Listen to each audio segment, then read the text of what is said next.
And then I start checking Twitter like when we get back to our hotel room that night. And I'm like, oh no, you guys. This didn't go well. Still It's your guys' fault. Who the hell books a tour with a bunch of fucking Aussies? And hotel comp, like we Did got you all get that. kicked out of the hotel? No. We were good. Come on, jeez.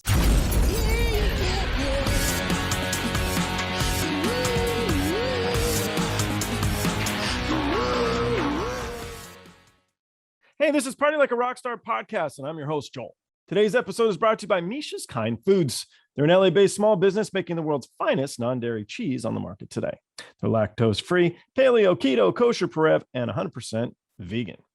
If you like what you see, check out the next video. If you like this video, please subscribe and like by clicking the little round button on the bottom right. To learn more about me or our other guests on the show, go to joelrohde.com. You can follow us on Twitter, Instagram, or TikTok. The handle is Joel Rohde. If you haven't already read my book, Memoir of a Roadie, it's now available through Amazon and paperback Kindle or as an audiobook. I hope you enjoy the show. Anyway, let me introduce you guys and we'll start talking some shit. Awesome. Today's episode features the band Avoid. Got Benny Scholl, who's a vocalist. Got Nick Olson, guitar player. Chris Echols, in case that guy fucks up, he's a second guitar player. And Paul Jaton, is that right? Jaton. It's like French. Russian. Oh, fuck. I was way off there. All right. How's your time? Drums. First question is, I looked up what would be the opposite of the word avoid, and I found out the word would be confront, which I also think is a pretty fucking good band name. There you go. That's actually a great That's our backup band name. I was going to see what you guys thought. I thought that was that'd be a good album. There, you figured out one of the various side project names for us. how about the cause, you know? I didn't know which one of you guys was the smart guy in the band. It's like an album. It could be a concept album. It's like the polar opposite. Avoid, confront. He's the singer, huh? Like, what was it? Abba? I listened to I did listen to a bit of your music. You do not sound like fucking Abba, and you're definitely not as good looking as those two chicks. The girl in, I think it's the blonde one, she married her stalker. Whoa. What? Right? I think I'm right. If I'm wrong, it's like a really great story. But I think so. I think she married her stalker. Damn. That's insane. Yeah, so it gives you guys hope. Talk about I guess. Anyway, so all right. How did you guys meet each other? That's my only question, I think. I didn't really lie here. These fuckers met each other. Yeah, so way long before. we became friends in like right before high school. We met at like a rock band camp. Started a different band together with a group of dudes. Did that for a couple years. What was that band called? Avoid the Void. Oh wow! Technically, we consider it the same band. We've just because it's always been us two. We never broke up. We just were like, let's be new again. Yeah. Because we just didn't want to be attached to like the high school history and shit. Okay.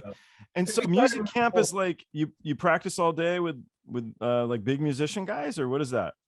Yeah, it's like a mom and pop version of a school of rock where you show up for a week, you get assigned a skill level, and they put you with another group of kids, and then you guys learn cover songs and perform them at a venue at the end of the week. Kind of, very like it's led by local musicians, like our first mentors who like, they would like open for Godsmack with their local band when they toured through, like people who had some experience in the industry and just wanted to like pass that knowledge down on the kids. So we met through that. We did our high school thing. And then as we were kind of figuring out like the right lineup for the band, we cold called Paul because you needed a better musician. We were down a drummer and we were like, he's got the cool hair. Okay, sorry. If your drummer doesn't rip, your band doesn't rip. So Paul was like the best drummer in the scene that I knew of. And I was just like, I'm just going to hit this guy up and see, because we had a tour booked like a month out, and we were like, we need a guy for this tour. I'm going to call Paul. Cold called him and was like, hey man, do you want to go on tour? I know you rip and you can learn, and you can learn these songs really fast. And I said, fuck yeah, let's do it. Did you call your magic friends and say, hey guys? Said, man, I'm not gonna make it this week. I know you're gonna be mad. All right. And then before we This met is turning Paul- into a beautiful story, by the way. Oh, I love this this is story. good. It's a good story. So all right, Luke, since he's not here, I'll tell the Luke story really quick. Luke, we met, he played in another band in the local scene when we were starting our band in high school. So we kind of grew up around Luke, and then eventually Juvenile Hall. I'm not almost. We ended up absorbing him into the band, and he's been around since that era. So Luke Okay. came in, Paul came in, and then we met Chris on he was like the guitar tech for a band that was opening for us on like our very first tour ever. After we changed our, because we had toured a couple times under Avoid the Void, like high school tours. But when we really did it with Avoid, this was our first ever run. And Chris was like, teching with that band. And no disrespect to that band, but we were just like, Chris was really the standout person from that group. And we stayed. How old were you, friends. Chris? Yeah, Chris. I was 16. Nice. Yeah. So we were like 18, 19. We were like, holy shit, there's someone younger than us on this tour that's rad as fuck. This was like an amazing hang. Obviously a very like talented guitar player and like skilled tech. So we just stayed friends with Chris, throughout the next like 4 years after that, just loosely, because we live in Washington. Chris lives in San Diego. Nice. And we ended up having a bass player, like opening in the band. And we were like, if there's anybody that we think would be the best fit for our like vibe and our energy and our friend group, it would be Chris, because he's like young and busting his ass and like obviously just really wants to do it and like grind, so. And you were Chris, right. do you like Modern Times Brewery? Yeah. I do like Modern Times Brewery. Just checking. Continue. Yeah. and that ended up happening.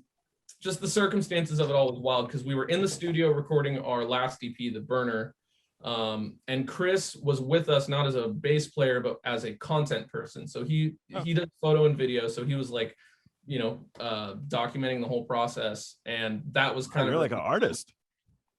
Oh, yeah. I guess. So we ended up that. Is it hard to make these guys look good? No. That's a good answer. This guy's They're buddy. naturally All right. beautiful. Scraggly as fuck in person. Yeah, so we absorbed Chris, and it's been a fucking dream ever since. Like the lineup is where we love it. That was a good story. I was hoping it would be good, and that was good. Thank you for that. Thank So back to my questions.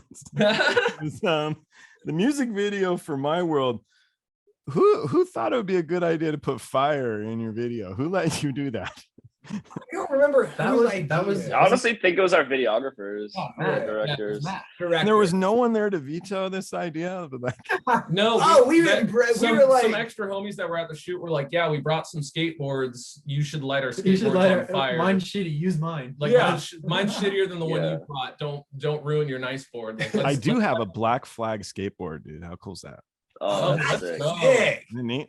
Yeah. I bought it at a garage sale from this dude, and he's all so you have to get out of here. My wife hates it. He's like, I got it signed by all the guys in the band. He goes, and I got grounded, man. And so he takes it out, and I was like, whoa. Is it knit? Like, is Gnarly. it in Yeah. good condition? What?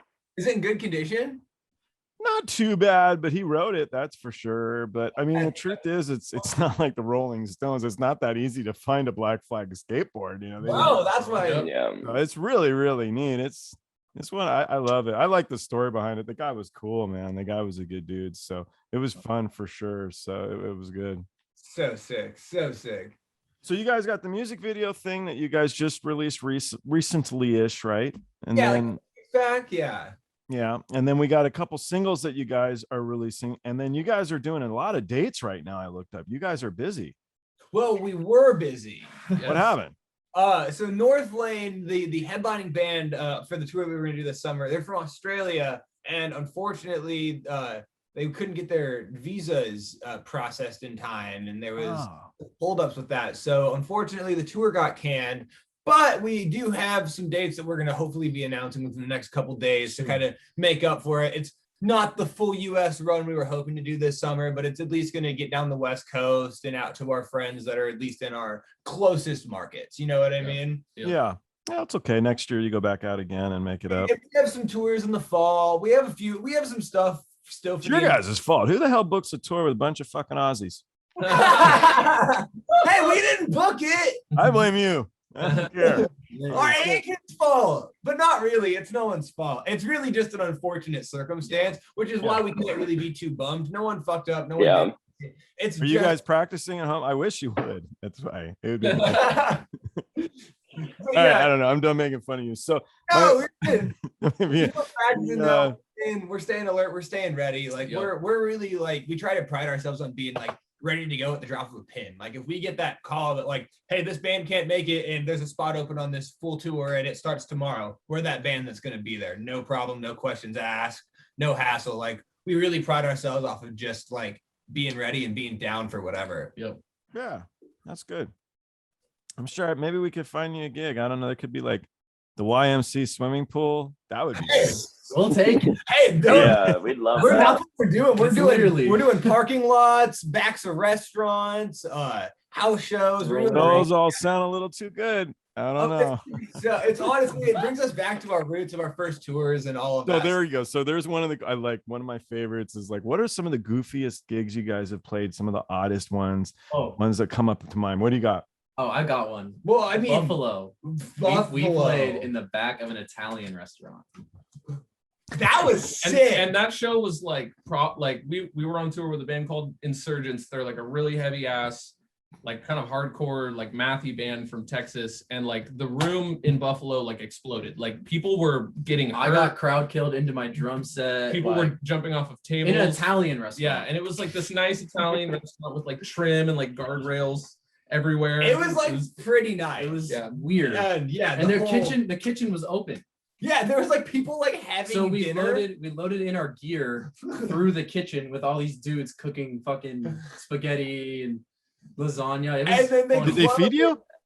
No, I have some video on my phone. I don't think it exists. You didn't even have food.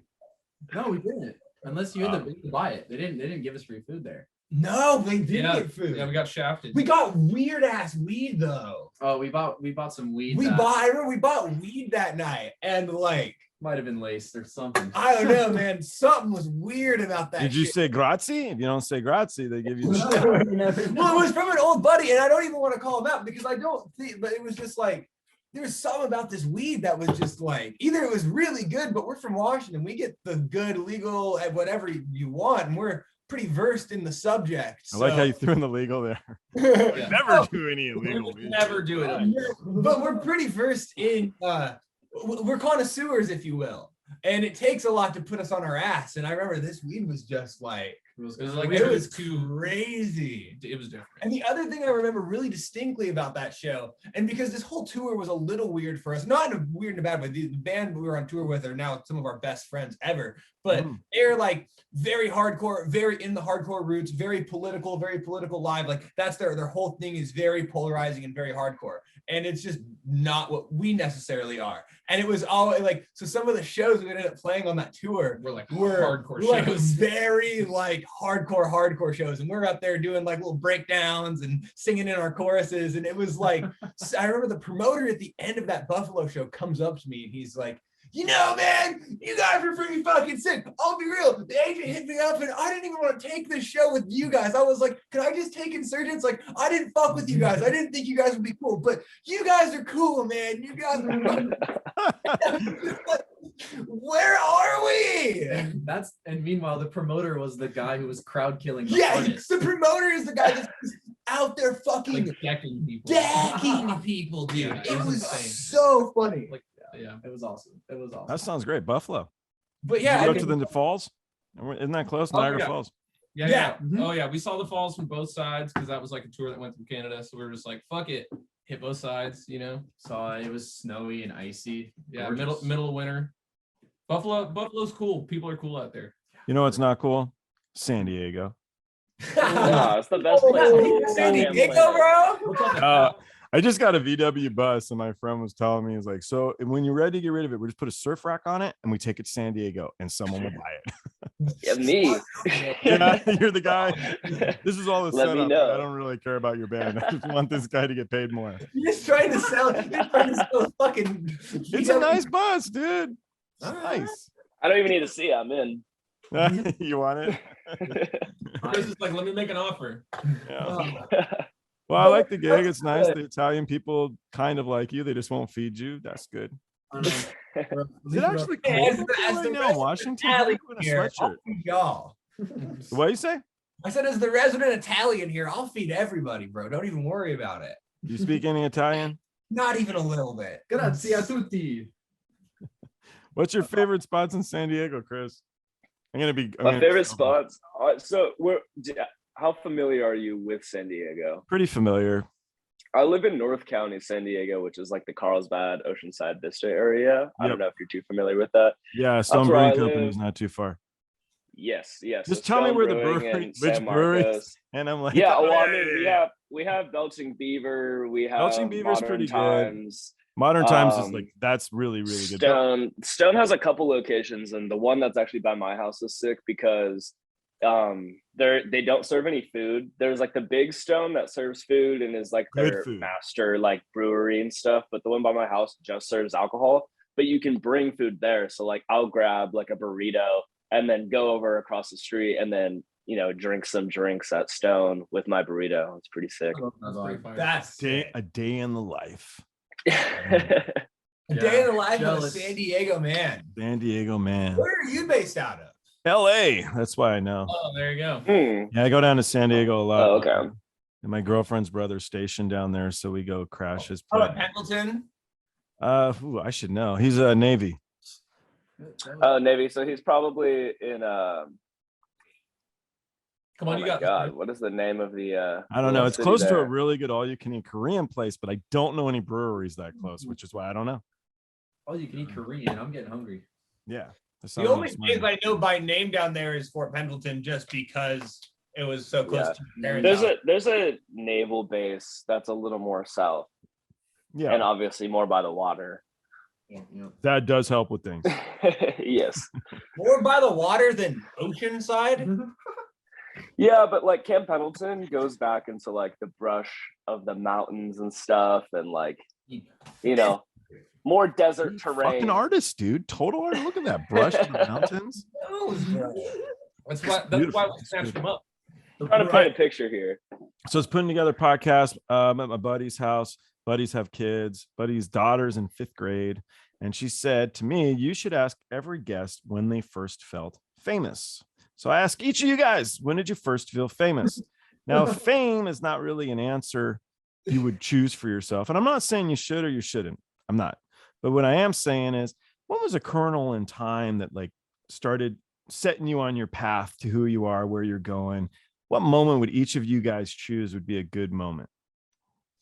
Oh, I like shit. that one. Let's I'd kick say ass question. I'd say the Danny Wimmer festivals that we played.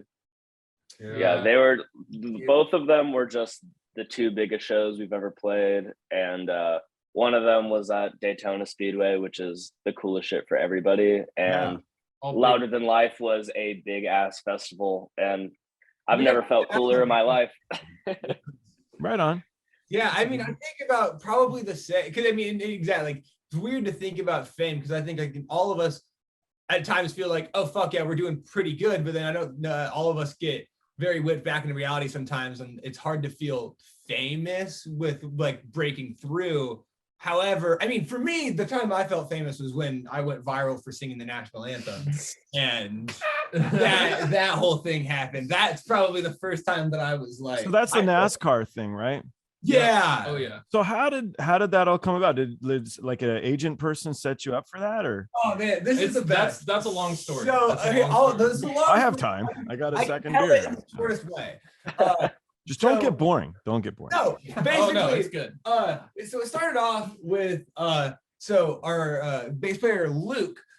So it all goes back, let's say about 3 years ago, maybe 4 years ago. A short version of the Well, and just we sat down and we were like, how can we set ourselves apart from what other bands are doing? And and I mean, with rock being as weird as it is in this day and age, you know what I mean? We were like, where is rock really being accepted? And Where are the rock fans? it's action sports, it's racing. I mean, there's hundreds of thousands of people showing up to race events, NASCAR events every weekend, and they're not listening to like top 40 pop radio. They like rock music. And on top of that, I love NASCAR. I grew up watching NASCAR with my dad. Luke, he has his family, was involved in IndyCar a bunch, and and Chris's dad is literally the biggest car head I know and knows all about racing. And I mean, it's a genuine connection for all of us. And we also were like, it's a market that I feel like is relatively like untapped as far as bands really trying to like be like, hey, you people, we're here for you. So on top, after we made that decision, so it was a conscious decision a few years back to trying to find our way into the sport in any way we could. And we played the video game all the time on tour. NASCAR, I would think it was NASCAR Heat 3 at that point. And like we'd bring a PlayStation on tour just to set it up at venues and fucking play. We loved this game. And the soundtrack was so bad. Not good at all. It was so bad. And it was all like developers, you know, younger brother has a band, let's just throw his song on the soundtrack because it costs us like no money in publishing to make that happen, you know. So and for the record, it was at that point, it was, I mean, it's after the days of EA Sports making the NASCAR games. They were pretty much ran by indie companies, so they were doing what they could. But as a musician, those songs were not very good or intriguing. Right. So we and when Nick and I were writing one night, and we were like, we just had the NASCAR like loading screen up, and we put it on mute, and we were like, let's write a song to this. Okay. We did, and we called it Heat because NASCAR Heat is the video game, and we honestly couldn't really figure out much to do with it for a while, and we ended up finishing that one in the studio, and it ended up being perfect. Flashback, record's done. Now we're figuring out promotional aspects, and then Luke one night was just like high as shit and like threw off a post into the Reddit sphere and posted in the NASCAR Heat subreddit like, yo, anyone know how we can get a contact to this game to submit our music? Our band loves this. It's been a dream of ours for a long time. And the only person that replied to that was a game developer for the gaming company. And he gave us his email and he said, shoot it over. And we were like, fuck yeah. So we just sent him the album. So we sent him the album, and we told him the backstory about how he wrote the song to the loading screen and all that. So when you say we, you don't have a manager and stuff at this point. It's literally you guys. We do. We just still love to grassroots shit because. But you guys sent it, or well, you call the manager and say, hey, we got something cool. Can we make it work? Yeah, well, basically we'd be like, hey, Luke's post worked and we got this email. Can you send this guy our? All right, cool. All right, got it. Yeah. And so get that sent off, and we get ghosted for like 4 or 5 months. It was a long time. Yeah, real long. Not hear back. And then like the country shut down. Pandemic happened. And so we were already feeling the blow of that. Didn't hear back from this. We were just like, oh fuck, what are we gonna do? And then like a week or two into the pandemic, we really just got a contract in our email from the video game company. We're like, hey, we love your songs. We love the backstory. Sorry, we haven't been in touch. We were just finishing lots of things. By the way, the game launches this Friday. Can you get the contract back by tomorrow? Because we want to use your song as like the theme, as like the commercial trailer that like is in the trailer and shit. It was like so crazy. So then got the game. That was already amazing within itself. So then on top of that, like I have a buddy, his name's Nate, and Nate plays guitar in a band called I Set My Friends on Fire. You should check them out. They're fucking awful if you haven't heard of them. He would say that. It's so funny that he works in NASCAR. But he's been following Avoid for a while and saw that we like wear NASCAR merch on stage and all that. He manages a driver. And so he then reached out after he saw that we got ourselves in the game really out of just taking a chance. And he was like, yo, this is fucking sick. My driver loves your band. And we're because he's also a smaller driver. It's not one of the top funded teams. It's very similar to where we are as a band. They were as a race team. I mean, I can't compare it saying it was equal, but like, you know what I mean? It's not one of the top 10 teams. And they loved the fact that we were super DIY with it. We just had a pure love for NASCAR, and it was just out of that. So we were able to work out a deal where we had like our logo. It was kind of just like a sticker, but it was like a smaller logo on the side of the car for every race. And they still even put it on there sometimes to this day. And part of the deal was we work out to we have a playable ski, like we have a car for him in the game, but it's fully wrapped out in Avoid stuff. So we have a Void car. Oh, well, hell yeah. That our songs are in. NASCAR Heat 5, if you want to see what that's about. Yeah. So that's kind of the shortest version of the story. But so What a kick-ass story. I love it. yeah, we really kind of just grassroots our way into the most grassroots sport there is. Okay, so the national anthem. And so Yeah. the anthem There we then go. came Very from nice. that. Full Thank you. I circle. would have totally forgot that part. You need a job? You want to come on there? Thank you. All right. Within the I may even post a link to this anthem. oh, you don't you need should. to. You don't should. need to. You Don't worry should. about it. Yeah. Watch it. Please do it. But yeah, so I know how to do that now, you see. yeah, so Joe Graf Jr., the driver that we sponsor, his like big sponsor is Bucked Up Energy Drink. And Bucked Up Energy Drink was sponsoring the NASCAR Truck Series event at Las Vegas Motor Speedway. And it was kind of like a last minute deal put together on week's notice. So then I got a call literally 2 weeks-ish before the race. And it was Nate being like, hey, Bucked Up just got this race. I'm in charge of like all this shit. Do you want to sing the national anthem? And I'm like, well, I feel like I can't say no to this. No, hell no. Like, I feel like I have America. to.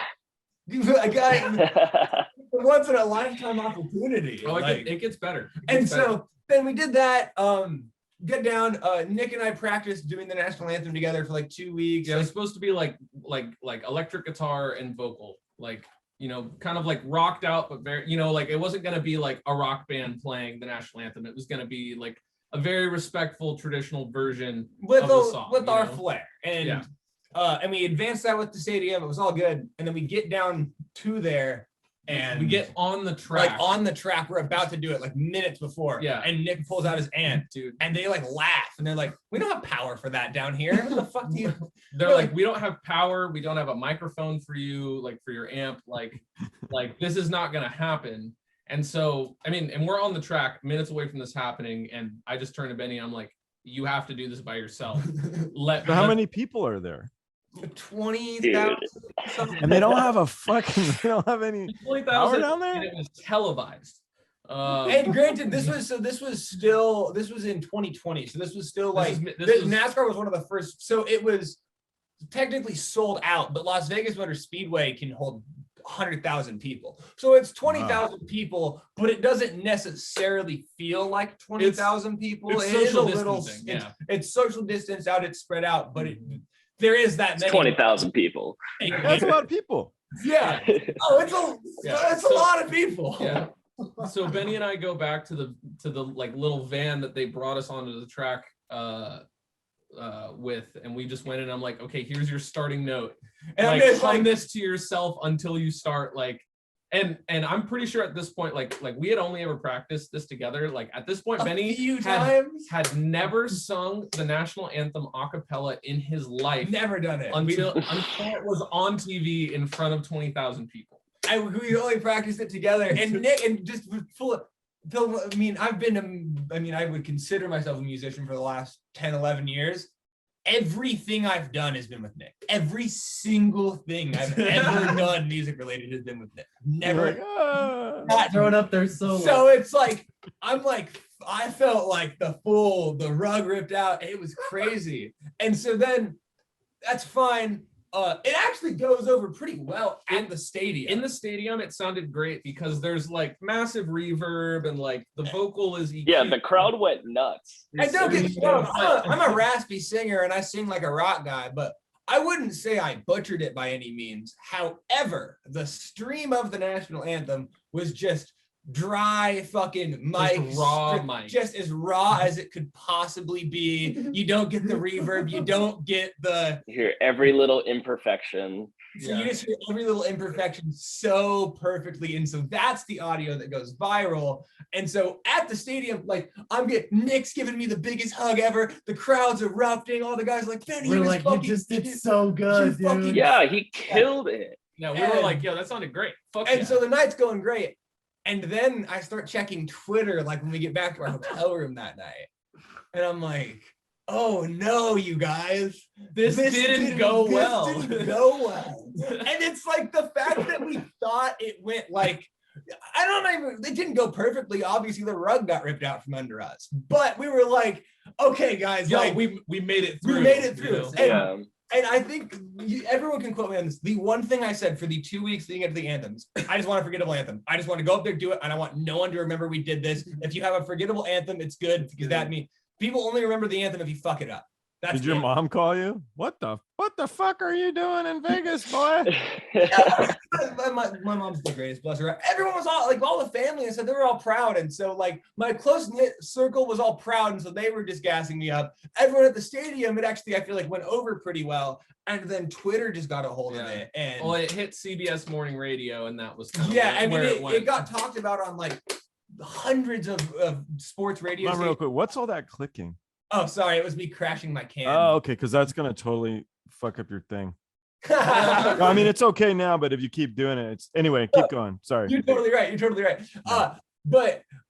So yeah, it got talked about on like hundreds of local sports radio stations, and it got to like Sirius XM, and it got to CBS Sports Radio Jim Rome, which is the biggest. Oh yeah, huge.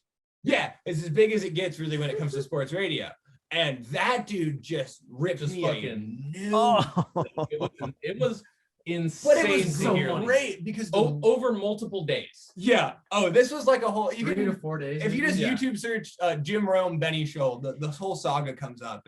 But it's funny because the way he was making fun of me was like he was comparing me to like the emo legends of like the early 2000s, and he was making fun of me in his tone, but he's like comparing me to like My Chemical Romance, Fall Out Boy, Taking Back Sunday, these like huge bands. So I'm over here like, I'm not really offended by this. This is sick. Yeah. And so we played into that on Twitter, and so we were just like, this is fucking hilarious. Like, bring us on to talk. And we were just goofing around, and then that got back to Jim Rome. So then we kind of had this like internet feud for like. I mean, did they even pay you to sing it in the first place? You're like, I mean, what the? I didn't get shot out of this anyway.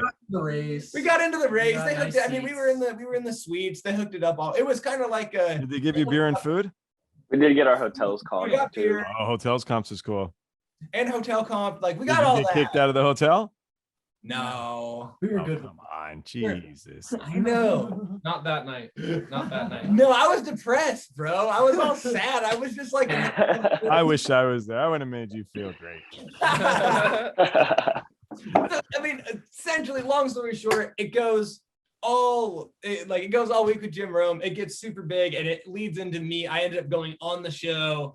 Did the whole like 15-minute interview. We spun the whole thing around to where like Jim Rome loves us, really likes the band. Like he played the songs on air and like completely changed his opinion about the band before I even. How'd you get a hold of Jim Rome to be like, hey man, come on?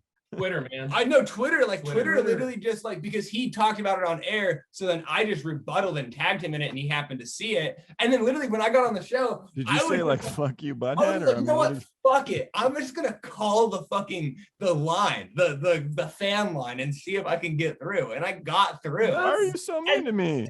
They didn't even believe it was me. They thought I was some guy coming to fuck with the show, and I was like, no, like I swear, like I just want to come on and like talk about it for a sec and spin this. Like there's so many people talking about my band right now. Like I want to use this as fuel and we can to like actually fuck with us.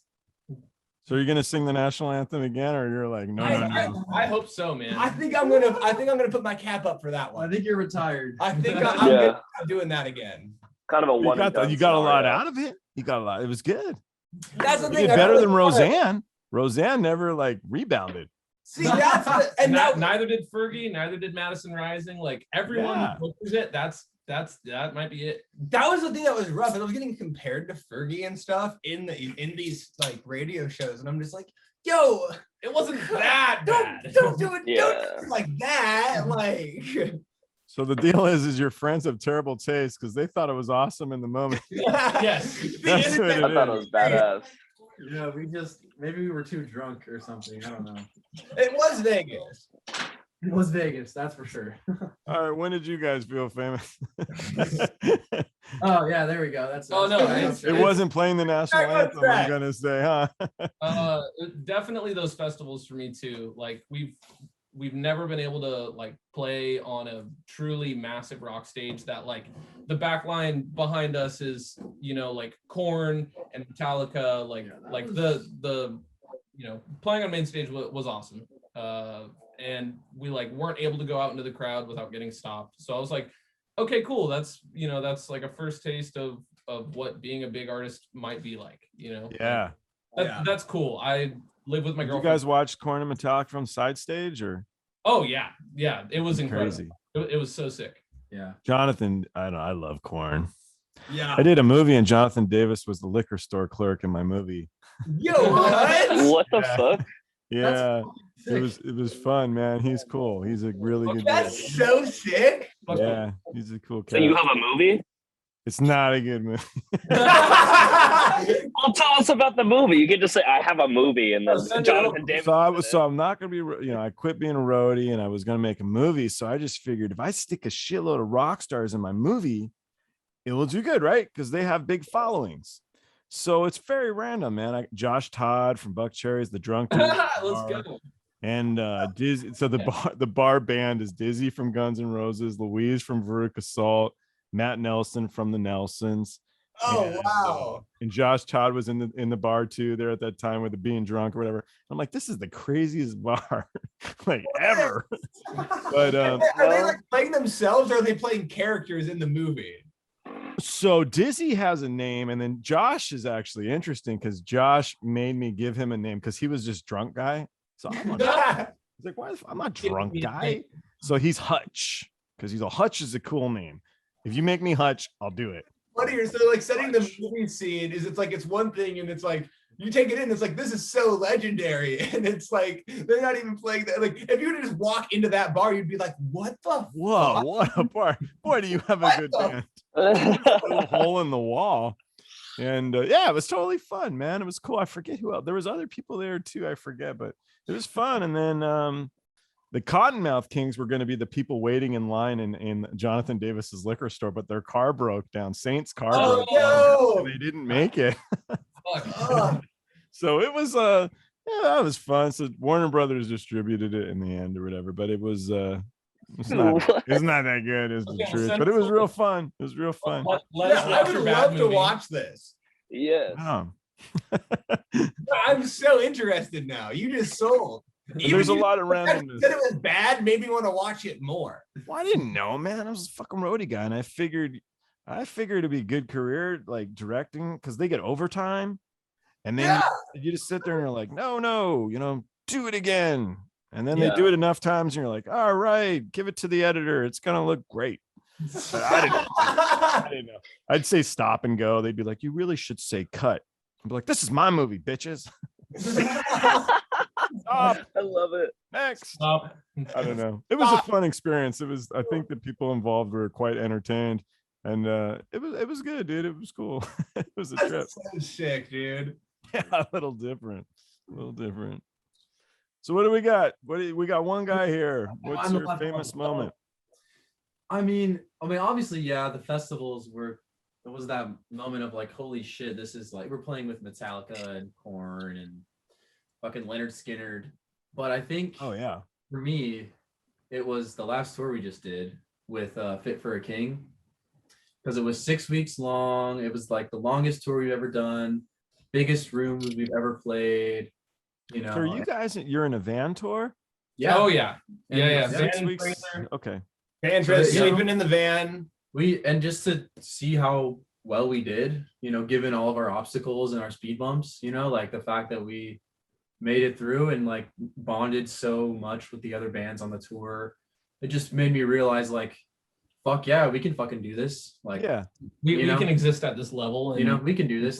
This is not that hard, So what's it like for you guys when you get the music video has people watching it, and these singles are doing pretty good. So what's it like for you guys as you get these little glimpses of, I don't want to say hope because that sounds negative, but like little bits of like, notoriety, people are enjoying parts of it. It's exciting, obviously, but you need those little kernels to keep cruising. Keep doing it. And I would say it's really exciting.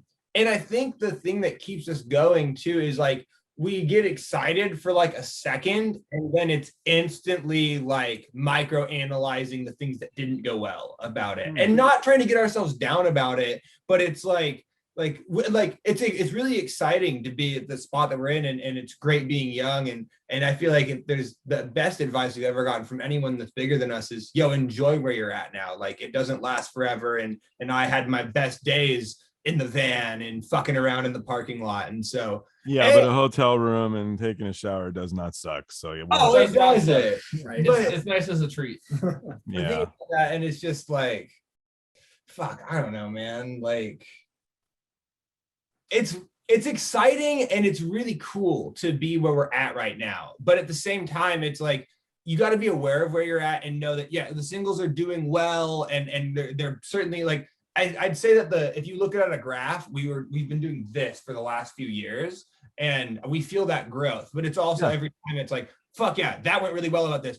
But all right, you look at the comments, people didn't like this about it, people didn't like that about it, people, all right, and it's like, and again, we don't let that eat us up, but we try and stay really aware of, like, what receives well with people, and then what we want to do out of just doing it, because we also don't give a fuck. We want to do our thing. We also do want it to resonate with people. And so if the people that like our band like certain things or don't like certain things about us, I think it's good for us to be aware of that as we grow over the next few years. Stay hungry.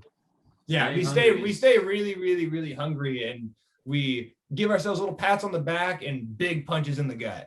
Yeah, because we want to I like that for the rest of our lives, so longevity lies in goals and working hard and keeping yourself motivated, so I think that's where we try to keep our heads the most. But we definitely love to celebrate. We love to celebrate, and we don't just I know that makes it just seem like we're just like, no, we celebrate, and we enjoy, and we savor the moments, and we're really grateful, but we're also really not complacent. We want to take this as big as it can get, but we're going to enjoy it and have as much fun as we can the whole time. And you're doing good, though. I mean, there's a lot of competition. Right. Yeah. There's a lot of the market is massive. And I would say that there's not a band out there that's more familiar and in touch with who their competition is than us. Yeah.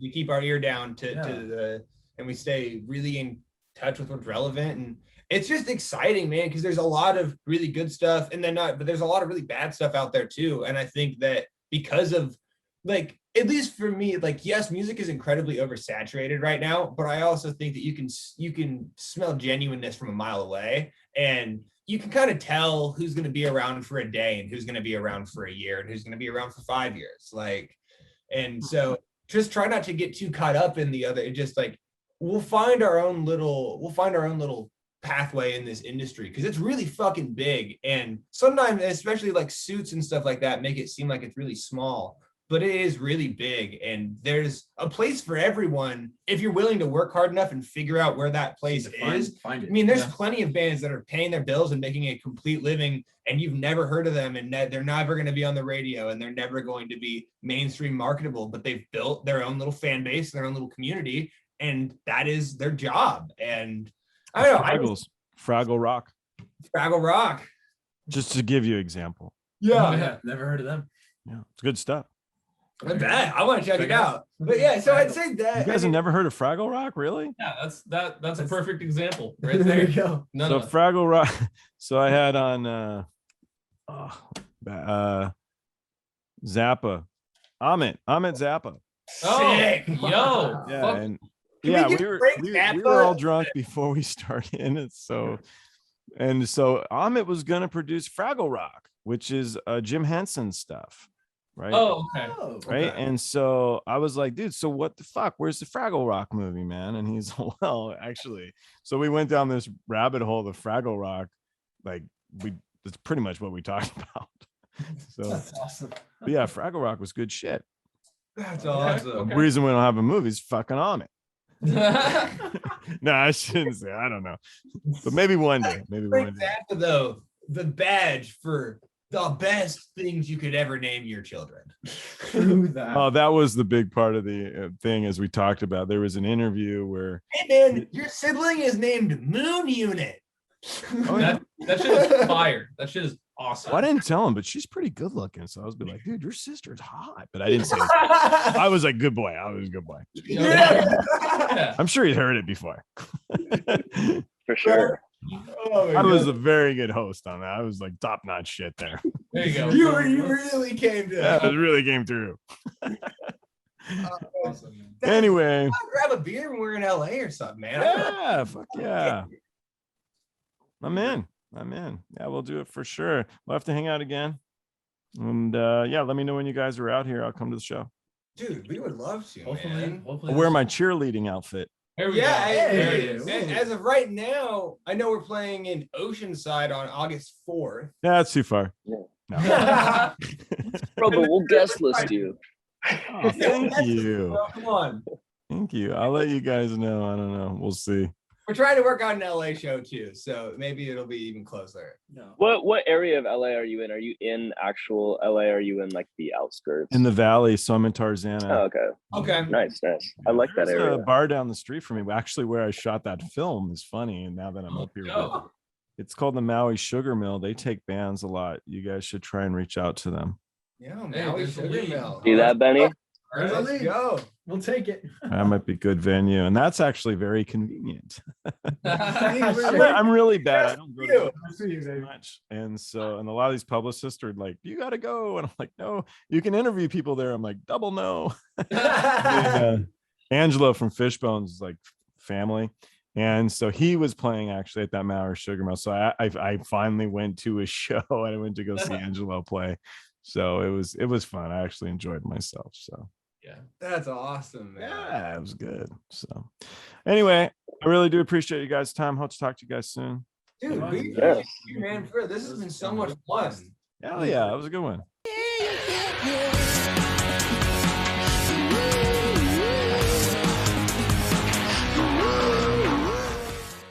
Thanks for watching. Don't forget to like and subscribe by clicking the round button on the bottom right. To learn more about me or the guests on the show, go to joelrody.com. You can follow us on Twitter, Instagram, or TikTok. The handle's Joel Rody. And don't forget, when you party like a rock star, don't be a dick.